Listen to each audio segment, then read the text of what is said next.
So we continue working on the English, and here we have the symmetrical variation.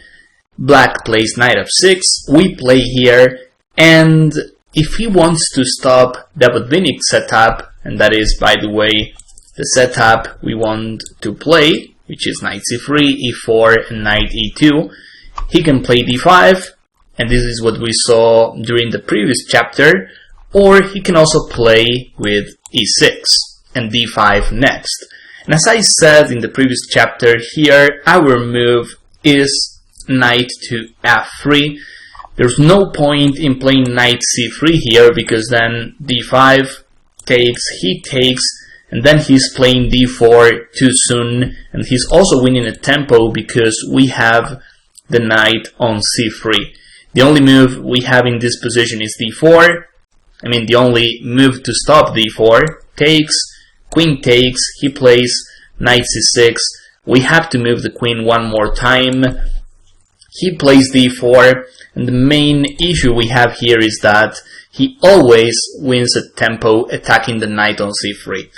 So I think this is key to know in this move order. If he plays with e6, then we play knight to f3, he's going to play d5, we take, he takes here, and now he doesn't have any serious threat because we don't have the knight on c3.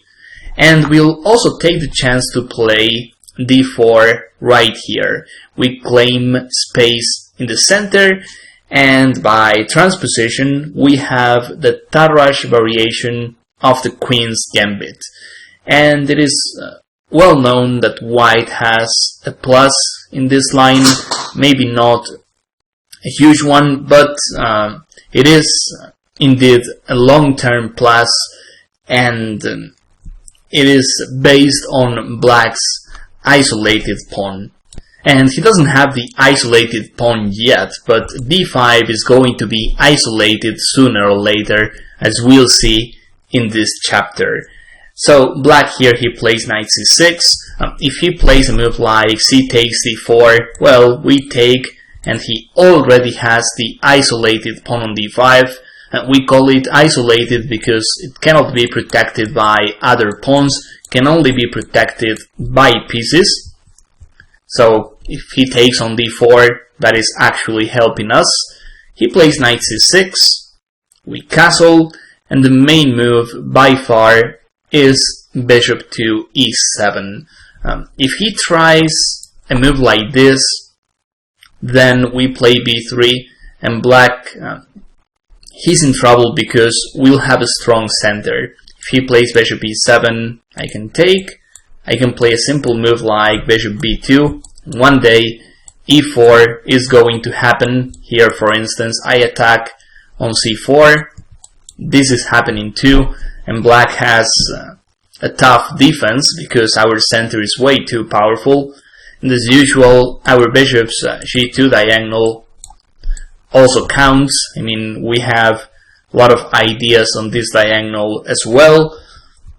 So if he plays a quick c4, again we play b3. This is the variation we just saw. Takes, takes, bishop b2, knight here, and e4. He can also take on b3. And now after pawn takes or even queen takes, this is my favorite, I think white has a clear advantage here because we dominate on the queen side, d5 remains weak, and it's like we have an extra file on the queen side to attack. We can play rook ab1, rook fc1. Our bishops, they are both in great diagonals, and black has development issues, so he's likely to play bishop e7. Here we have some lines, here we have a lot of theory, a lot of possibilities for white, like taking, then he wastes a tempi, bishop e7, bishop takes c5, and basically we have this target, which is the isolated pawn. We have other moves. Knight c3 happens to be the main move in this position. You probably saw this position at some point in your life. This is the main position of the Tarrasch variation. But considering we enter the Tarrasch using a different move order, here I like to play the simple b3. We stop c4. If he plays it, then we transpose to a line we saw before. And if he doesn't, if he plays something else, then we play bishop b2. And he can take on d4.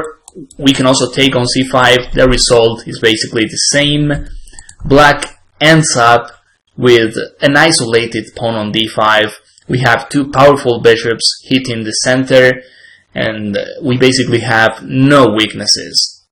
The result of this is a nice, maybe not that big, but we have an advantage for white. And most important, not counterplay for black, not compensation for his isolated pawn. Playable, but if I have to choose, I would definitely take white. And this is the subject of next game. Let me jump to next analysis. And here the game we'll see, that position I want to follow was played in Burmakin against Marjanovic, and you'll also find it on the PGN files you have with this course. So, well, we see the game starts in a different way. It starts as a reti, and suddenly we see a Queen's Gambit declined, where white plays with b3. This is something we can also reach. We can also reach this position using our repertoire: c4, e6, knight here, d5, b3. This is something we saw in this course. But in this game, again, we reach that position using a different move order. Black plays knight f6, and this.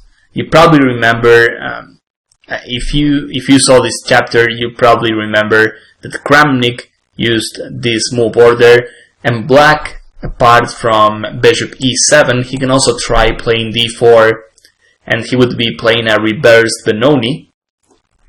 So here bishop e7, bishop g2, c5, castles, knight c6, and in this game we see that a move like bishop b2 would be a bit passive, because now he plays d4 and e5.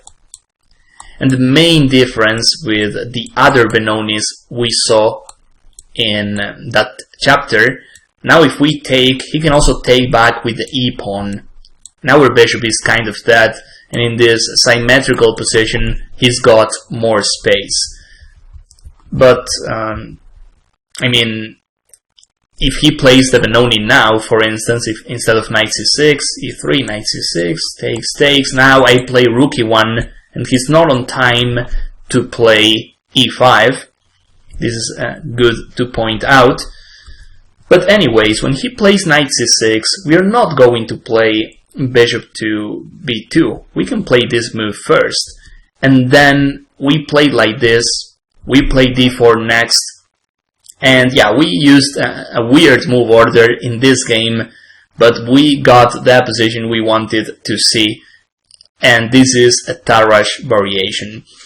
Black, he's not likely to play c4. We know in that scenario we can take, then we play knight bd2 and e4, so he's not likely to play this. If he takes, our game is super easy, because this isolated pawn is going to suffer.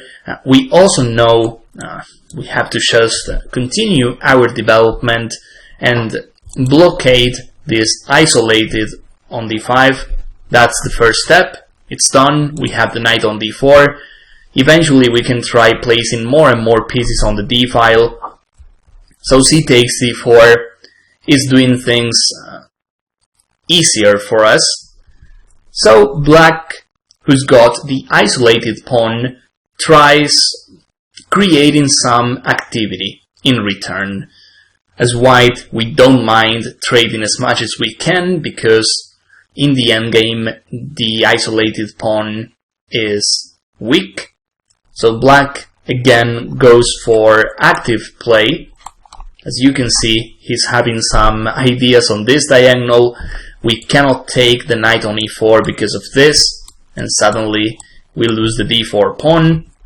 But we have an easy maneuver, and that is why I love this system for white. We just play knight a4. We attack on c5, at the same time our bishop on b2 is well protected, and, well, more or less he has to take on d4, because now this is a threat too. My bishop b2 is protected, so there's no pin. So black took, knight takes, and the knight on a4, you may think this knight is out of the game, but that's not true, because rook c1, knight c5, sometimes in the Tarrasch, white plays this move anyways. So here we free these two diagonals and we are ready to finish our development. In this game I think black played this move, which is weak. I mean, first he offers his bishop, and second he doesn't take on d4, he plays this, and white keeps on developing his pieces. If black at some point decides to get his bishop pair back, he's in bad shape. This is so weak. Even f3 I can consider, and then my knight enters c5. Or I can even play knight c5 without f3. After all, what I want to do is get d5 and continue the pressure on the queen side plus center. So tough for black to play this. As I said, this bishop takes d4 cannot be good, but even if he plays, let's say, bishop d7, I can play rook c1, I continue with my development, and one day the isolated pawn has to, it has to pay off for us. So, apart from this, this game, you'll find it on the database with this course. You can see other games from the Tarrasch. Even if we are not talking about the b3 variation, you can see other games and you'll get a good idea on how to play against the isolated pawn, and you'll realize white is always better. Black, he's got some activity in return, but is not that special, and that d5 isolated pawn is something we have to try to exploit. So that's all for this chapter. I hope you found this useful. I hope you could learn something, and of course I want to see you guys during my next videos. Thank you.